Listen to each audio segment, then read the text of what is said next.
മുനമ്പത്ത് നിന്ന് ആരെയും കുടിയൊഴിപ്പിക്കില്ലെന്നും അത്തരം ആരോപണങ്ങൾ തെറ്റാണെന്നും മന്ത്രി വി അബ്ദുറഹ്മാൻ. നികുതി സ്വീകരിക്കുന്നതിൽ വിലക്ക് ഏർപ്പെടുത്തിയത് സർക്കാരല്ലെന്നും സർക്കാർ ചെയ്യേണ്ടതെല്ലാം ചെയ്തുവെന്നും അദ്ദേഹം പാലക്കാട്ട് പറഞ്ഞു. പാലക്കാട്ട് വഖഫ് ഭൂമിയുണ്ടെന്ന തരത്തിലുള്ള പ്രചാരണങ്ങളിൽ വാസ്തവമില്ലെന്നും അദ്ദേഹം കൂട്ടിച്ചേർത്തു. ആദ്യമേ സർക്കാരിന്റെ നിലപാട് നമ്മൾ പറഞ്ഞതാണ്. അവിടെ കുടിയൊഴിപ്പിക്കുക എന്നുള്ള രീതിയിലുള്ള ഒരു തീരുമാനവും ഗവൺമെൻറ് ഭാഗത്തുനിന്നുണ്ടാകുന്നു. കേരളത്തിലെ വീടും സ്വന്തമായി സ്ഥലവും ഇല്ലാത്തവർക്ക് അത് കൊടുക്കുക എന്നുള്ളതാണ് നമ്മുടെ നിലപാട്. ഒരിക്കലും കേരളത്തിൽ ഒരിടത്തും കുടിയൊഴിപ്പിക്കുക എന്നുള്ളൊരു തീരുമാനം ആരും എടുത്തു.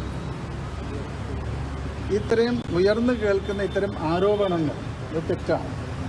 ഇവിടെ പല കാര്യങ്ങളിലും നമ്മളെടുക്കുന്ന നിലപാട് ആദ്യമേ പറഞ്ഞിട്ടുണ്ട്.